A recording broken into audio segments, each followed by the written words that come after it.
The God-level thought. Introduction. You were never meant to just think, and you were made to align with the infinite. Your thoughts are the gateway to God. Pause for a second and really ask yourself this. What does God think like? Not in a religious sense, not in dogma or rituals, but as a state of mind, a frequency of clarity, love, precision, and absolute power. This isn't just an idea, this is a way of life. And if you've ever felt that subtle tug, that inner pull towards something more, it's not your imagination, it's a calling, a divine invitation to think, not as a fearful, reactive, stressed-out human, but to start thinking as God thinks. So here's the real question. How would your life change if you did? Imagine replacing anxiety with knowing, doubt with confidence, confusion with crystal clear direction. What if thinking like the divine was the missing piece in every struggle you've ever had, with relationships, with purpose, with peace? Here's the core truth. God does not think in fear. God does not think in lack. God does not think in confusion. So why do we? Because we've been trained to, conditioned, raised in a mental system that values survival over truth, reaction over reflection, conformity over clarity. But here's the revolution. You can rewire your mind to think at the level of God. This isn't about becoming a saint. It's about becoming aligned. Your thoughts don't need to be perfect. They need to be true. They need to reflect the qualities that exist at the highest level of existence: peace, love, intelligence, power, and harmony. And once they do, your world begins to shift. Because your world, whether you realize it or not, is a mirror of your thought. Most people try to change their circumstances while keeping the same thinking patterns. It doesn't work. Why? Because divine change doesn't start in the outer. It starts in the invisible, in the mind. Your mind is not just a receiver. It's a creator. You are constantly creating through your thoughts. The only question is, are you creating from fear or from truth? So in this journey, we're not just going to talk about ideas. We're going to step into a spiritual transformation, a way of thinking that has been hidden in plain sight, taught through symbols, scriptures, and sages for centuries, but often overlooked in its simplest, most powerful form. To think like God is to think in alignment with truth. Not your truth, not my truth, but the truth that is the same yesterday, today, and forever. The truth that holds the universe in perfect balance and never needs to shout to be heard. You've felt it before, in those rare moments when your heart was clear, when love overtook anger, when peace was louder than panic, when you just knew something deep in your soul. That was divine mind touching your human experience. And now, it's time to make that state permanent. This isn't woo-woo, this is real, grounded spiritual law, and over the next hour you're going to learn how to align your mind with divine principles, why are your thoughts the creative force of your life, how to detox fear, resentment, and limitation from your mental space. The practices to hold the consciousness of peace, love, and power, even in crisis, and why the world urgently needs you to think like God. Because when you do, you don't just change your life, you raise the frequency of everyone around you. You stop reacting and start radiating. You don't chase peace, you become it. So if you're ready to think higher, if you're tired of the small mind that keeps repeating the same limitations, and if something deep inside you is saying yes, then stay with me, because what you're about to hear may not just change how you think, it may change who you are. Chapter 1. Understanding Divine Mind, the God-level thought. Before we can fully begin to think like God, we have to answer a deeper question. What is the mind of God? Not the version we've been told about in stories, not the image of a judgmental being in the sky, but the actual essence, the nature of divine intelligence itself. Because the way God thinks stems directly from what God is. And here's a radical truth that reshapes everything. God is not a person. God is principle. Not cold mechanical principle B, but living, intelligent, radiant principle. A principle of life, love, truth, and harmony. An ever-present reality that holds the universe together, without needing to raise its voice. You don't need to believe in a specific form to connect with it. You don't even need to fully understand it. But the moment you begin to align your thoughts with that principle, you begin to move as it moves, think as it thinks, and live as it lives. So what is the nature of divine thought? It's orderly, it's creative, it's pure, it's infinitely intelligent, and it always expresses love. Divine mind is not influenced by emotion. It's not reactive. It doesn't spiral into doubt or debate. It knows. It sees the end from the beginning. It holds no contradiction. It thinks in unity, not duality. It's a state of complete coherence, where thought, energy, and truth move in perfect rhythm. This is why you'll never find peace by flipping between extremes, one day believing in yourself, the next day sinking into fear. Divine mind is constant, and the more we align with it, the more consistent and elevated our lives become. Look around you. Nature is the most obvious mirror of this divine intelligence. The way a flower unfolds its petals with perfect geometry, the way the planets orbit with precision, never colliding, the tides, the seasons, the instincts of animals, the way your cells regenerate and your heart beats without your conscious command. This is not random. This is not chaos. This is divine intelligence in motion. There is an order beneath what we call reality, a spiritual blueprint that governs all things. And that blueprint, that silent intelligence, is how God thinks. God never panics. God never hurries. God never wonders what's next. God never doubts its own goodness or purpose, because God knows, and that knowing can become your knowing. When you think at the level of divine mind, you stop reacting to appearances. You begin to see through them, not in denial, but with discernment. You begin to witness what's real rather than what's merely visible. You develop the spiritual eyes to look at a storm and see peace behind it, to face chaos and feel grounded, to encounter conflict and respond from truth rather than ego. That's what it means to think like God. Let's take it further. Every time you entertain thoughts of fear, lack, or resentment, you are stepping away from divine mind.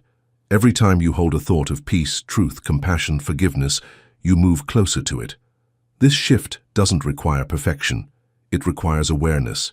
You can begin right where you are, with your next thought, with your next choice. The mind of God is not something to be summoned.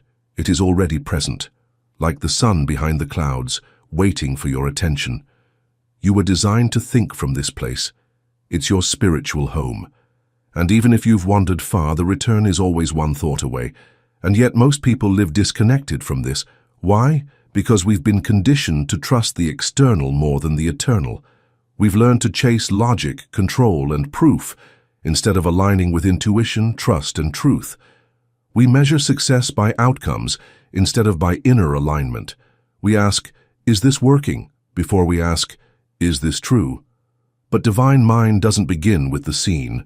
It begins with the real, the truth that's already whole, whether or not you can see it yet. The mind of God doesn't think about truth. It is truth. It doesn't try to fix broken things. It sees only wholeness. Where we see disease, it sees divine order. Where we see loss, it sees renewal. Where we see fear, it sees the opportunity for awakening. This is not blindness. It is the highest form of sight. Think about how many hours we spend consumed with worry, over money, relationships, our future, our health.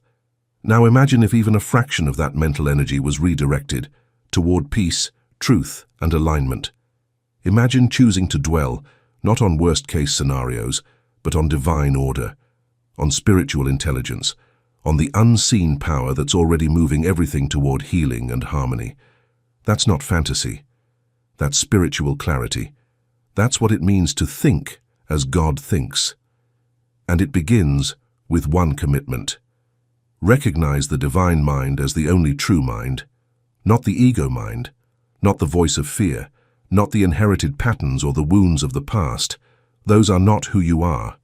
They're just filters, temporary programs. And they can be rewritten. Your true mind is not broken, it's divine. It may have been buried under years of fear, shame, stress, or conditioning, but it's still there, still intact, still brilliant. And when you begin to listen to it, not just occasionally, but daily, deliberately, your life will start to reorganize itself around that vibration. You'll walk into conversations with compassion instead of defense. You'll face uncertainty with clarity instead of panic. You'll trust timing instead of forcing outcomes. You'll stop needing validation from the outside because you've found alignment on the inside. This is the mental posture of the divine. Stillness, not anxiety. Power, not panic. Love, not fear. Truth, not opinion. Wholeness, not fragmentation. And you don't get there by pushing. You get there by remembering. So today, make this your turning point. Each section in this journey will build on this foundation. Each insight will help you walk deeper into this consciousness. Because the moment you think at the level of divine mind, the world around you begins to mirror that inner shift. Not because you controlled it, but because you became it. Chapter 2. The Law of Mind in Action. If divine mind is the blueprint of truth, then the law of mind is how that truth becomes reality. Let's get one thing clear from the start. Your thoughts are not passive. They are creative forces. Every single thought you think is doing something. It's not just floating in your head, it's shaping your experience. This isn't metaphor, this is law. And just like gravity, this law is always working, whether you understand it, believe in it, or ignore it. It doesn't turn off. It doesn't skip days. It doesn't discriminate. The law of mind works with whatever you give it. And here's how it works. What you consistently think, you start to believe. What you believe, you start to feel. What you feel, you begin to act on. What you act on becomes your life. The law of mind is not just about positive thinking. It's about accurate thinking. Thinking that is aligned with truth. Thinking that reflects the qualities of divine intelligence, love, order, abundance, power, clarity. Most people are thinking from memory, fear, repetition. The law responds anyway. If you hold a thought of scarcity over and over, that becomes your reality. Not because the universe is punishing you, but because that is what the law is mirroring back. The law of mind is not moral. It is mechanical. It doesn't judge your thoughts. It simply takes them and builds from them. Imagine a 3D printer that doesn't care what you feed into it. It just prints. That's your mind. And your dominant thoughts are the blueprint. So ask yourself honestly, what are you printing? Fear, guilt, anger, worry, or peace, possibility, forgiveness, abundance? Here's the deeper key. The law of mind always produces what matches your inner state, not what you say you want. You might say, I want peace. But if your mind is full of stress and conflict, the law can't override that. You might say, I want prosperity. But if your dominant mental atmosphere is doubt and lack, you will push it away. Not because you don't deserve it, but because your thought doesn't match it. You attract what you are, not what you wish. This is where divine thinking becomes practical. When you begin to consciously think from love, clarity, trust, and truth, the law begins to bring form to that invisible pattern. And the result can look miraculous. Not because something magical happened, but because you started working with the law, instead of unconsciously working against it. Here's the truth. You've always been creating. You're just now becoming aware of how. And awareness is power.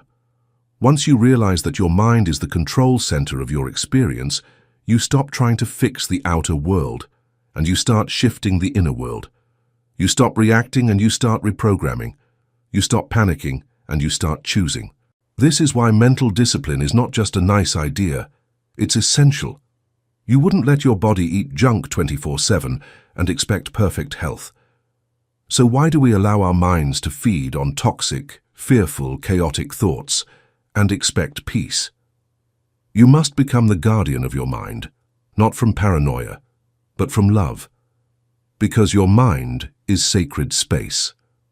And when you begin to respect it, the law begins to reflect that shift. There's a phrase that captures this perfectly. The only power that fear has is the power we give it. That's it. Fear has no creative force of its own. It borrows yours. The moment you stop feeding it with thought, it dissolves. The law of mind does not care if your thought is rooted in truth or fear. It just follows instruction. That's why your clarity matters more than your circumstances. Even in a storm, a clear mind can produce peace. Even in lack, A true thought can open doors. Even in sickness, divine alignment can initiate healing. You are not a victim of the law. You are its architect. And the beauty is, it's never too late to change the design. You can decide right now to start thinking thoughts that are worthy of who you really are. Thoughts that honor your divine origin, thoughts that match the truth of your being. Because once you do, the law will respond. It always does. So as you move forward, remember, your thoughts are not harmless, they are holy. The law of mind is shaping your world, 24/7. Whatever you think consistently becomes form. You don't get what you want. You get what you are aligned with. And the moment you think from divine truth, the law starts working for you instead of against you. This is how you begin to live on purpose. This is how you become a conscious creator. This is how you start seeing change, not as magic, but as law. The law of mind in action is not abstract, it's right here, right now, in your next thought, in your next breath, in your next choice. The world may tell you that your power is out there, but that's a lie. Your real power is in here, in your mind, in your alignment, in your willingness to think like the divine. Because once your thinking shifts, everything else follows. Perfect. Let's move forward with Chapter 3. Purifying your mental patterns. Now that you understand how the law of mind works, it's time to face an essential next step, mental purification. Because the truth is, no matter how powerful the law is, if your mental atmosphere is full of fear, resentment, bitterness, or limitation, the outcomes you attract will reflect that inner clutter. Imagine trying to build a masterpiece on a canvas already filled with scribbles. You don't need more paint, you need a clean space. That's what purification is, making room for truth by removing everything that contradicts it. Let's be honest, we've all inherited thoughts that don't belong to us. Thoughts from culture, family, trauma, the news, school, ideas that were never based in divine truth. We've been told that money is hard to get, that we're not enough, that people can't be trusted, that life is struggle, that love must be earned, that the world is dangerous. These are not divine ideas, they are fear programs, and as long as they remain active in your mind, they create interference. You cannot think like God while holding on to lies. So, how do you purify your mind? First, identify the recurring patterns. What thoughts loop in your head every day? What do you believe about yourself, about others, about life? What phrases have you repeated so often that they feel like truth, even if they're not? Write them down. See them clearly. Expose them. Purification begins with awareness, because you can't release what you're still defending. The ego loves to defend its pain. It says, "This is just who I am," or "That's how I've always thought." But God never asked you to stay small for the sake of familiarity. Truth invites growth, even when it's uncomfortable. Once you see the thought, interrupt it. Don't feed it. Don't argue with it. Just stop it. And in its place, speak truth. If the thought says, "I never get it right," you say, "I am guided by divine intelligence, and I always grow from every step I take." If the thought says, "People always let me down," you say, "I attract relationships that reflect the love and respect I give myself." If the thought says, "I'm too old, too late, too broken," you say, "Time and age have no power over divine purpose. I am exactly where I'm meant to be." You're not lying to yourself. You're correcting the lie you've been living under. This isn't about affirmations for the sake of being positive. It's about replacing distortion with accuracy. You can't hold two contradictory thoughts in your mind without conflict. Every time you hold a divine truth beside a human lie, your spirit feels the tension. That tension is your soul saying, "Clean this up." And you must, because purity isn't about morality, it's about clarity. A pure mind sees clearly. It knows what's real. It recognizes false narratives and releases them. It's like clearing fog from a windshield. The road hasn't changed, but now you can see it. That's what purification does to your perception. Another way to begin is through mental fasting. Just like your body benefits from a break from junk food, Your mind benefits from a break from junk input. Try this for a single day. No negative news, no gossip, no complaining, no entertainment rooted in fear or violence, no self-deprecating jokes. Instead, read something true. Sit in silence. Meditate on love. Speak words that build, not break. Spend time in nature or prayer. At the end of the day, feel the difference. That's the beginning of purification, because your thoughts shape your state, and your state shapes your life. You can also practice what I call the mental replacement method. Every time a thought comes up that doesn't reflect divine nature, replace it. If you feel resentment, shift into understanding. If fear arises, choose trust. If you sense lack, remember gratitude. If your mind wants to criticize, respond with compassion. If panic floods in, ground yourself in breath and presence. And do this every time, not sometimes.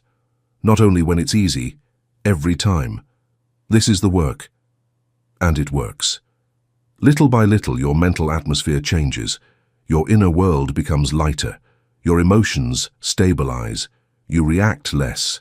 You choose more. And what's even more miraculous, your outer world begins to reflect this inner shift. Suddenly, relationships soften. Opportunities appear. Solutions emerge. Not because the world changed, but because you did. You are no longer attracting from confusion. You're attracting from clarity. You're no longer projecting from pain. You're radiating from truth. And this radiance is what it means to think like the divine. God does not carry bitterness. God does not replay past mistakes. God does not gossip, blame, or resent. So neither should you. Purifying your mind is not about guilt or being perfect. It's about being available for divine ideas, available for peace, available for growth. You cannot receive new downloads while your system is full of malware. Clear the system. Empty the trash. Make space for light. And remember, this is a daily practice. Just like your body needs daily care, your mind needs daily attention. You are not weak for having dark thoughts.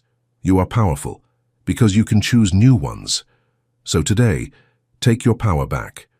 Refuse to rehearse thoughts that don't reflect who you truly are.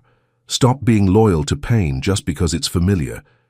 Choose to think from truth, not trauma. From presence, not past. From divine mind, not human programming. And watch as your entire reality begins to purify, reshape, and return to the order it was always meant to express. Chapter 4. Faith as Divine Intelligence. When most people hear the word faith, they think of belief in something you can't see. But faith, in its truest form, is much more than that. Faith is the way the divine mind moves. It's not blind, it's not emotional, and it's certainly not fragile. Faith is spiritual intelligence in action. You could say that faith is how God thinks. It's how the infinite operates, with complete knowing, with unshakable certainty, without fear or hesitation. And here's the breakthrough. You were built with that same capacity. Faith isn't something you need to get. It's something you already have, but you may have been directing it toward the wrong things. Yes, you heard that right. You're always using faith. The only question is, in what? You can have faith in failure, faith in disappointment, faith in the worst-case scenario. And many people do, unconsciously. They say things like, nothing ever works out for me, or this is probably going to fall apart, or I just know something bad is going to happen. That's not pessimism, that's misplaced faith. Faith is the energy of belief, and wherever you place it, you energize it. Now imagine what happens when you take that same energy and place it in truth, in divine order, in spiritual law, in inner knowing, in perfect timing, in the goodness of life. You don't just hope, you know. You don't just wish, you align. That's what real faith is.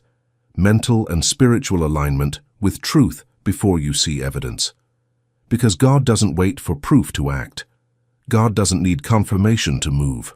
God is the confirmation. Faith is the mind's way of walking in divine rhythm, even when the path isn't visible yet. And this kind of faith rewrites outcomes. We've been taught that faith is passive, something you hold on to when things fall apart. But true faith is active. It's a decision to believe in truth above appearances. It's a declaration that what you see is not the final word. Why? Because the unseen is more real than the seen. Everything in your life that's real, peace, love, clarity, intuition, it all starts in the invisible. You don't see it with your eyes. You feel it. You know it. And that's where faith lives. Here's the key shift. Stop seeing faith as emotional and start seeing it as spiritual precision. Faith is not wishful thinking. It's accurate recognition. It's spiritual mathematics. It says, if I align with divine law, the outcome must reflect that law. It cannot be otherwise. Think about gravity. You don't need to feel hopeful for gravity to work. You don't need to pray hard or prove you're worthy. Gravity simply works because it's the law. Faith operates the same way. The moment your mind aligns with truth, it creates a field, a vibration, that begins to attract matching results. That's not magic. That's coherence. And the cleaner your faith, the clearer your results. But what clouds faith? Doubt, fear, attachment to outcomes, trying to make things happen instead of trusting divine timing. These are signs that you've slipped out of divine mind and into ego. So how do you return? By practicing the posture of knowing. Even if your outer world says no, your inner self says yes. You begin to declare things not as hope, but as truth. You say, I know that what's mine is already making its way to me. I know that peace is available even now. I know that I am guided even if I don't have all the steps. I know that divine intelligence is orchestrating what I cannot see. This is the consciousness that calls things into form. Not because you're trying to manifest with ego, but because you are aligning with what already is. Faith isn't about controlling the future. It's about living in the truth that the future is already guided. It's not about ignoring facts. It's about trusting that divine facts override human fears. You've probably had moments in life where you acted in total faith without realizing it. You took a step without having the whole plan. You trusted a nudge, a feeling, a whisper. You said yes before the details made sense, and it worked. It led you somewhere beautiful. That wasn't a coincidence. That was divine intelligence moving through your faith. And you can live that way, not occasionally, but daily. But it takes discipline. It means waking up and choosing to believe in the higher timeline, no matter what happened yesterday. It means interrupting panic and replacing it with principle. It means speaking the truth, even when your voice shakes. Here's a powerful reminder. Faith does not mean you won't feel fear. It means fear no longer gets to decide. When your faith becomes stronger than your doubt, the shift is automatic. And that doesn't mean you stop being human. It means you start letting your divinity take the lead. You stop needing every detail figured out. You stop needing instant proof. You stop negotiating with life from a place of lack. Instead, you begin thinking like the source itself, calm, clear, certain, wise and anchored. That's divine faith. And you don't earn it. You return to it. It's who you were before the fear. It's who you are beneath the noise. So today, choose it again, and tomorrow, choose it again. Because every time you do, you step back into the intelligence that creates worlds. You become the field where miracles unfold, not because you forced them, but because you were aligned. That's the nature of divine intelligence. It doesn't strive. It simply is. And when your faith reflects that, so does your life. Chapter 5. How to Think Like God. Step-by-step practices. By now, you've absorbed the deep truths about divine mind, the law of thought, the role of faith, and the need to purify your mental patterns. But understanding isn't enough. If you want to live from this truth, you must practice it. Divine thinking is not a theory, it's a discipline, a mental habit formed over time through conscious repetition. The first step in developing divine thinking is simple awareness. Begin by watching your thoughts. For one day, just observe. Don't try to change or judge anything. Simply notice the stream of thoughts moving through your mind. Ask yourself throughout the day, what am I thinking right now? Is this thought aligned with truth? Is it creating peace or pulling me toward panic? You'll quickly discover that many thoughts you carry aren't even yours. They're echoes from the past, stories you didn't write, voices you've unconsciously adopted. But now, with awareness, you gain the power to choose again. As you become more conscious of your thoughts, the next practice is substitution. When a thought arises that contradicts divine truth, don't entertain it. Don't fight it. Just replace it. If your mind whispers, "I'm not good enough," answer it with, "I am made from divine substance, whole, intelligent, and capable." If it says, "I always mess things up," respond with, "I am learning, guided, and evolving with grace." This isn't about being fake or forcing positivity. It's about aligning your mind with the truth of your being, a truth that's already whole and perfect. From here, you begin to shape your mental environment with intention. Just as your body requires nourishing food to thrive, your mind needs spiritual nourishment. Start your day with something that uplifts you. Read a passage that brings clarity. Sit in silence. Write an affirmation that reminds you of who you really are. Listen to teachings that align with divine mind. Feed your consciousness with content that reflects peace, order, and power. This isn't a ritual.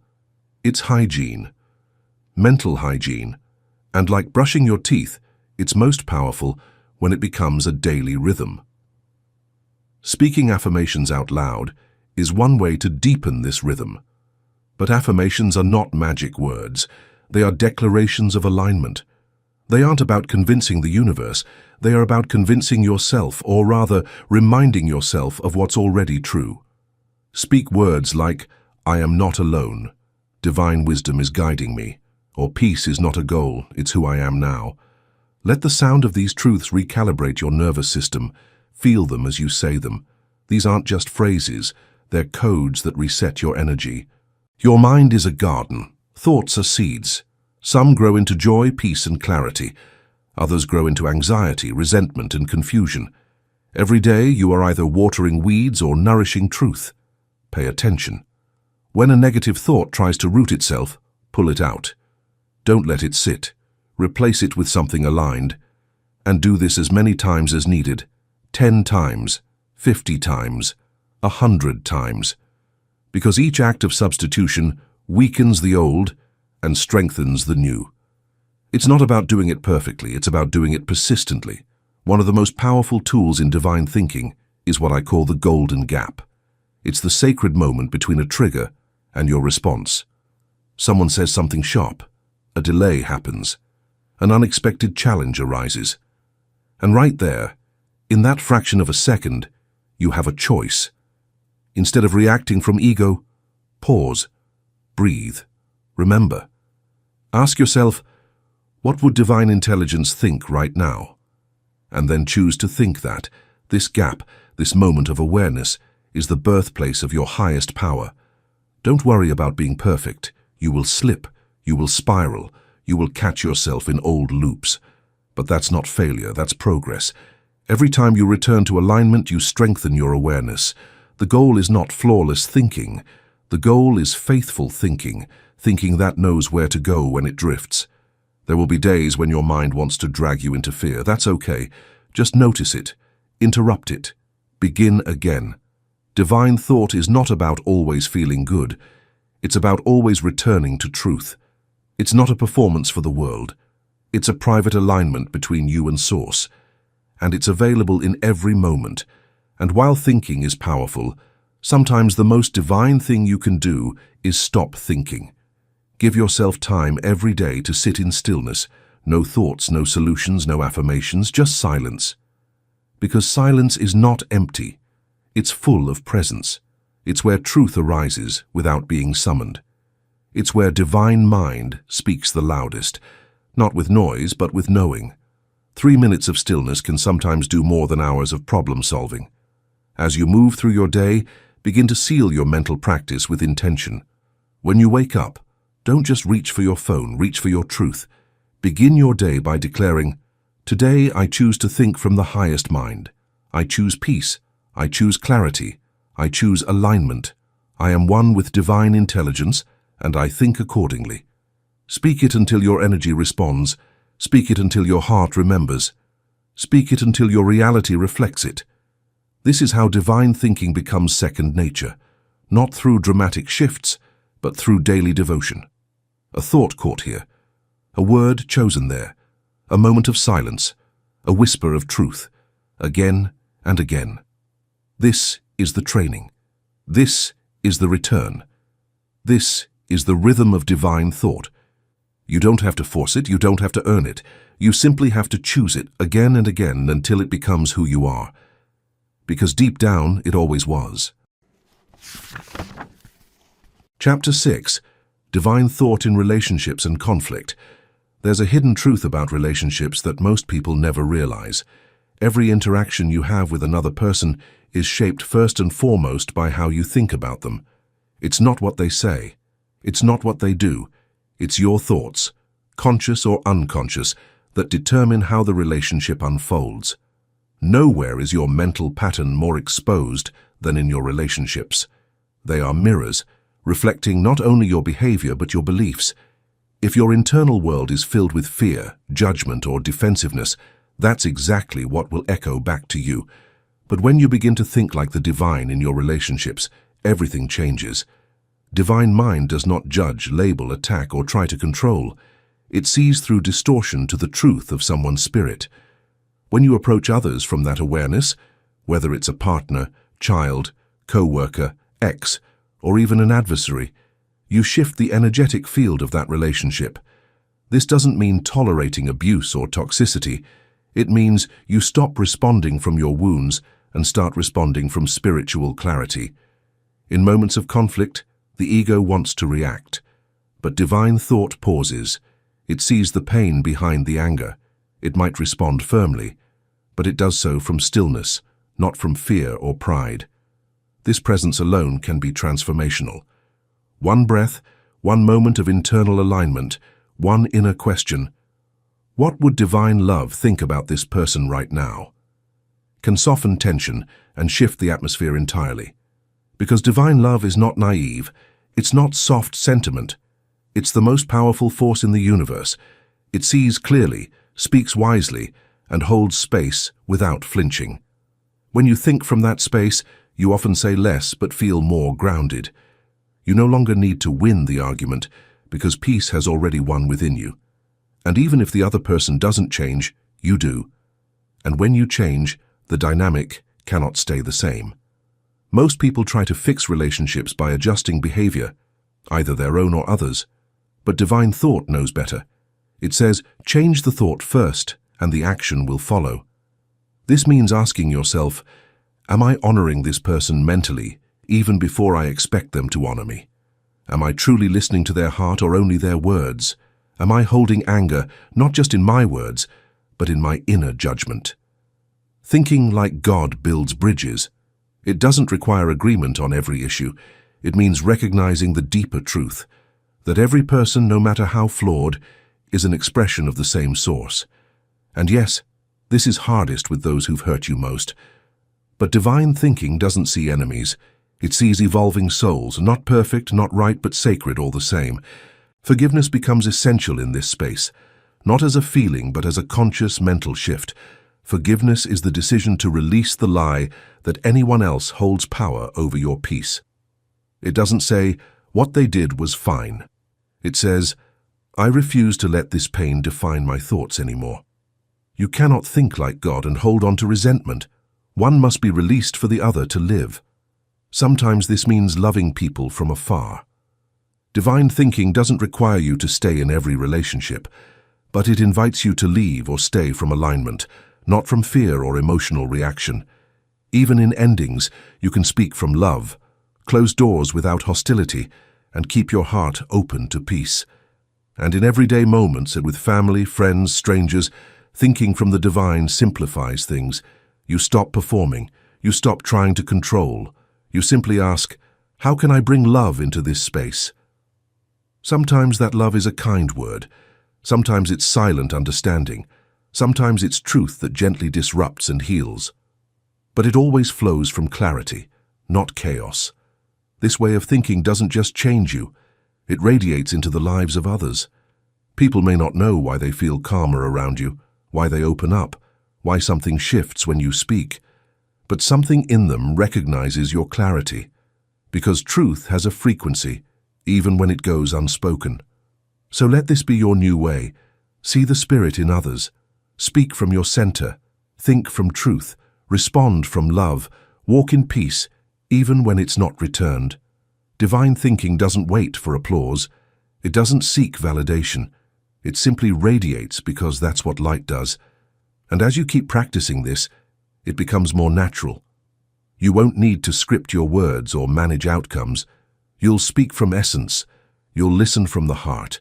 You'll become the bringer of peace, not the one chasing it. Because the truth is, you already are what you seek from others.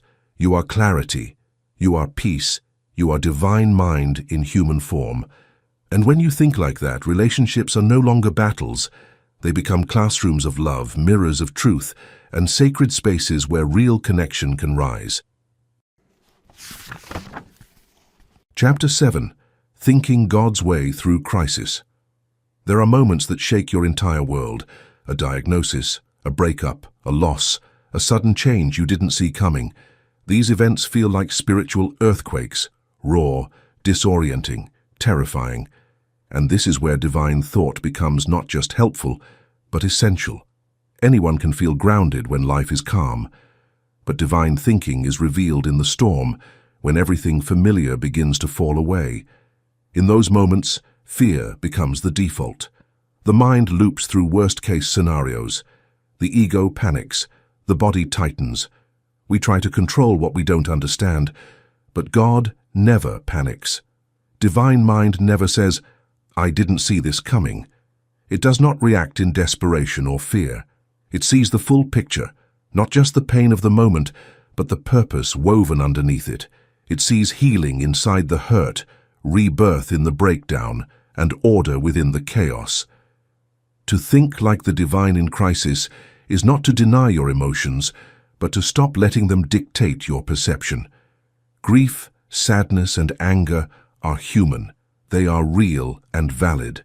But divine thought knows how to feel them without collapsing into them. The first shift begins not by asking, "Why is this happening to me?" but "What is this here to awaken in me?" Divine thinking doesn't get stuck in blame.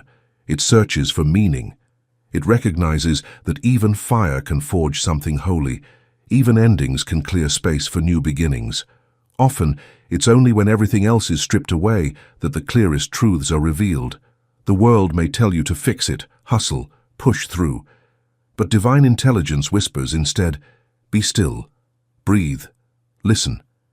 In that silence, you begin to shift from identifying with the crisis to reconnecting with the part of you that cannot be shaken, your essence, your soul, your center. You remind yourself, "This is hard, but I'm still here. This hurts, but I am still whole. This is uncertain, but I am not alone." Divine thought does not ignore the storm. It anchors you in it. It reminds you that you are not your circumstance. You are the awareness moving through it. You are not the diagnosis. You are the life force behind the body. You are not the crisis. You are the clarity that will carry you through. Fear will still come.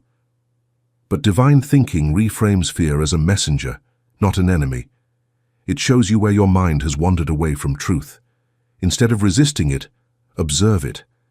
Say to yourself, "This is fear. It's not the voice of God. It's just a wave, and it will pass." That act of recognition reclaims your power, because divine thought doesn't suppress fear. It repositions it. It says, "You may sit beside me, but you don't get to drive." And over time, fear loses its grip, not because the situation changed, but because your relationship with it did. In the middle of chaos, divine thinking brings you back to the only certainty that matters, your alignment with truth. You remember you are not abandoned. You are not powerless. You are not in chaos, even if things feel chaotic. When your inner world returns to order, new steps become clear. Support arrives. Healing begins. Reality begins to reflect your alignment. Even one thought rooted in divine truth can shift your energy and your outcome. In every crisis, you have a choice. Collapse into fear or expand into faith. Crisis can either paralyze or awaken. It can either break you or initiate you. Divine thought sees the crisis not as the end, but as an invitation. You begin to think, this isn't happening to me. It's happening for me. What's falling apart may need to. Something truer is asking to rise. Even in this mess, I can choose to think from truth. And that choice, not your situation, not the people around you, becomes your transformation.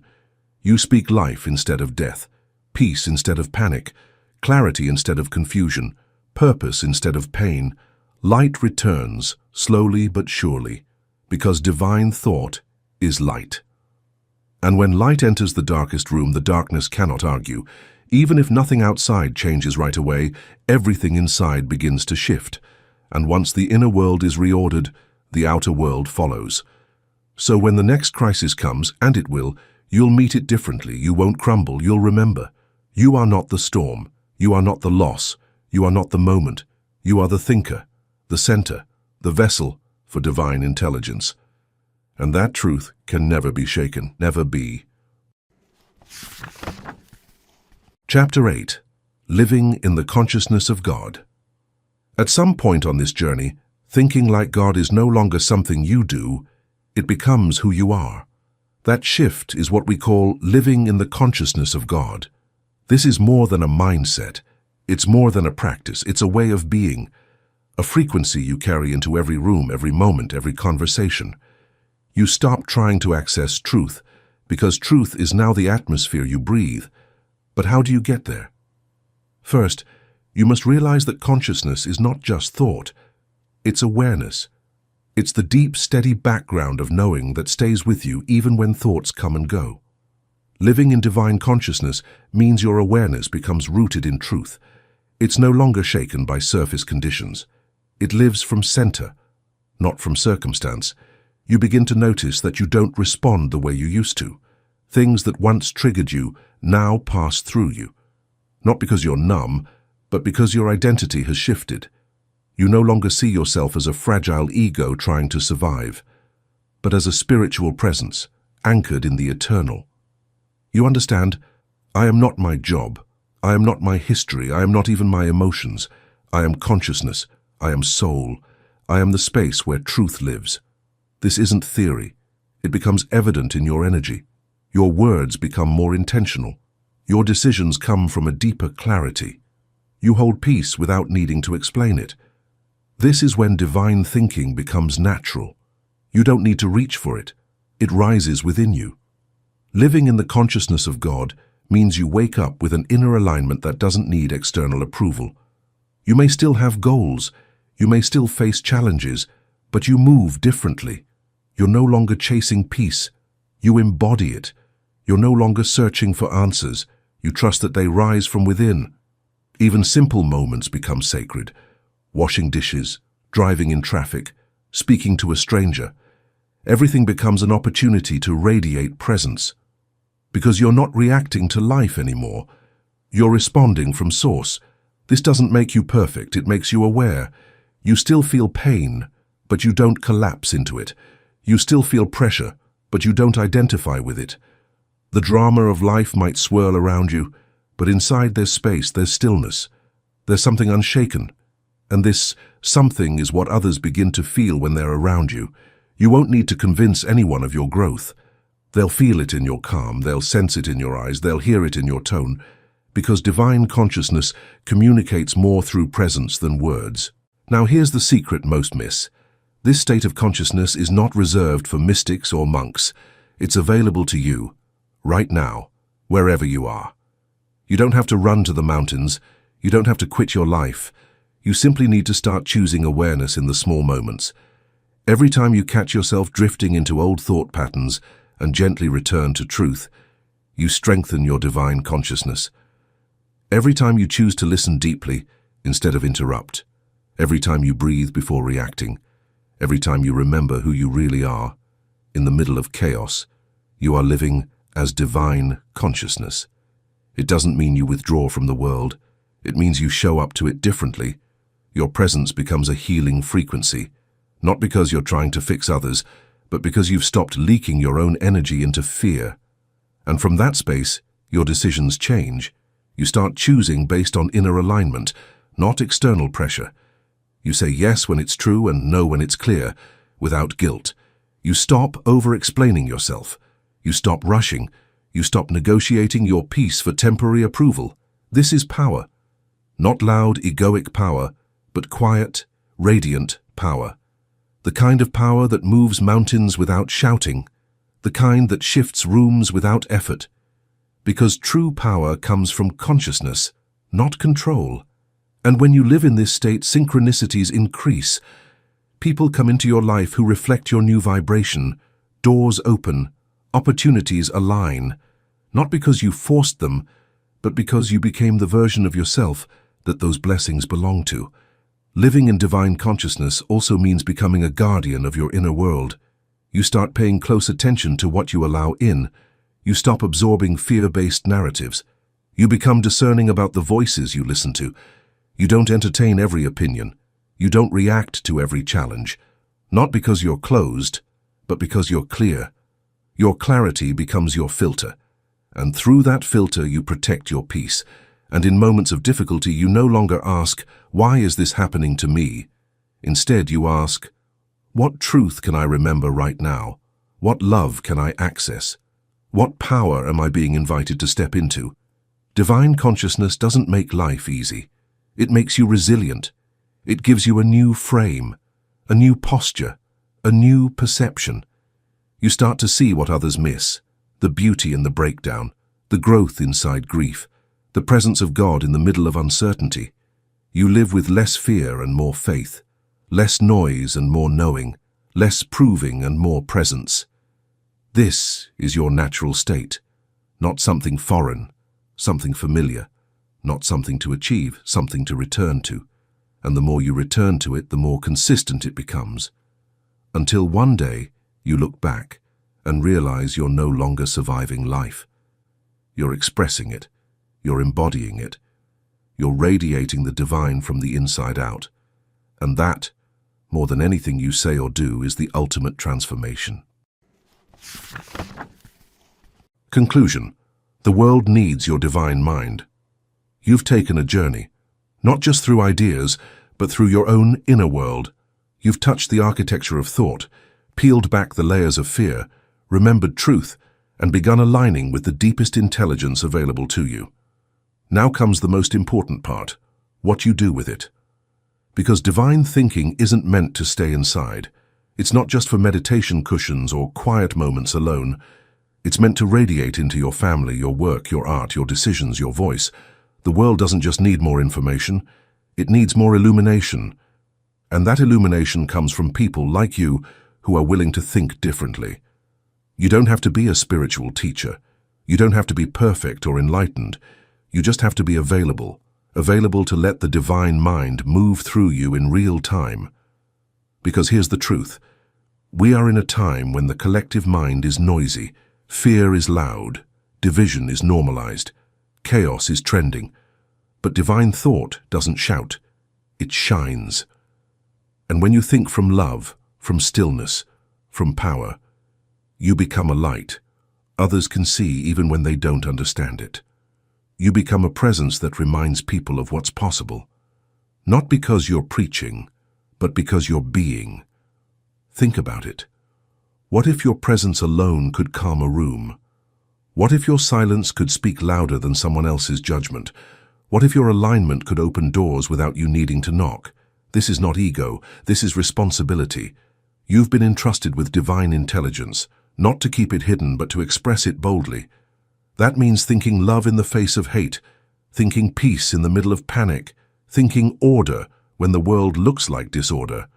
Not because you're avoiding reality, but because you're aligned with the deeper, truer one. You now know that the outer world is a mirror of the inner.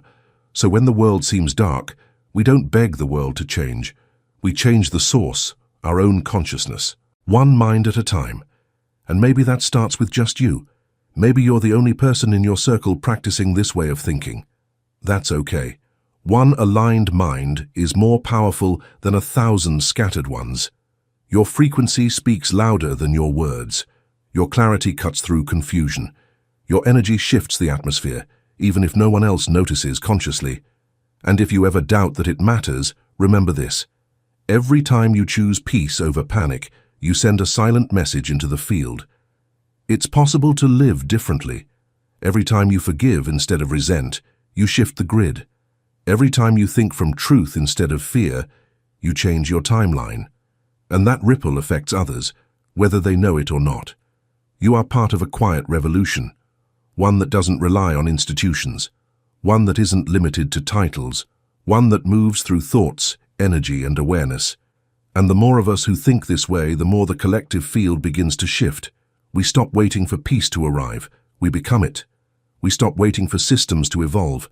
We evolve first and lead by example. So what now? Now, you keep going. You don't need to figure out every step. Just keep choosing the next right thought. When fear arises, meet it with truth. When conflict arises, meet it with presence. When uncertainty arises, meet it with alignment. This is your path now.